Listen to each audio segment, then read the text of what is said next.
Pulling அது எப்படி பண்ணுறது? காலையில் எழுந்ததும் எதுவும் சாப்பிடாமல் இதயம் வளத்தை வாயில ஊத்தி நல்லா கொப்பளிக்கணும், அப்புறம் அதை துப்பிடணும். இதுதான் ஆயில் புல்லிங்.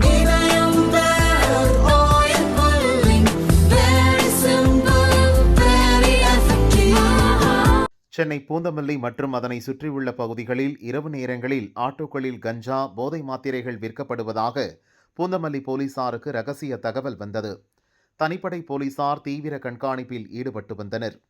பூந்தமல்லி அடுத்த கரையான் சாவடியில் வாகன சோதனையின் போது ஆட்டோவில் வந்தவர்கள் மீது சந்தேகம் ஏற்பட்டது. சோதனையிட்ட போது அவர்களிடம் கஞ்சா, போதை மாத்திரைகள் இருந்தன. 3 கிலோ கஞ்சா, 1400 போதை மாத்திரைகள், 5 போதை ஊசிகளை போலீசார் பறிமுதல் செய்தனர். ஆட்டோவில் இருந்த இளைஞர்கள் மனோஜ்குமார், ராஜ்குமார், விக்னேஷ், பிரதீப், ஹரிதர் ஆகிய 5 பேர் கைது செய்யப்பட்டனர்.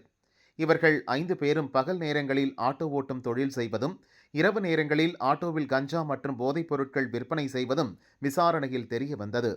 கல்லூரி மாணவர்கள்தான் இவர்களின் டார்கெட்டாக இருந்துள்ளது. மும்பைக்கு சென்று போதை மாத்திரைகளை குறைந்த விலைக்கு வாங்கி வந்து விற்று வந்துள்ளனர்.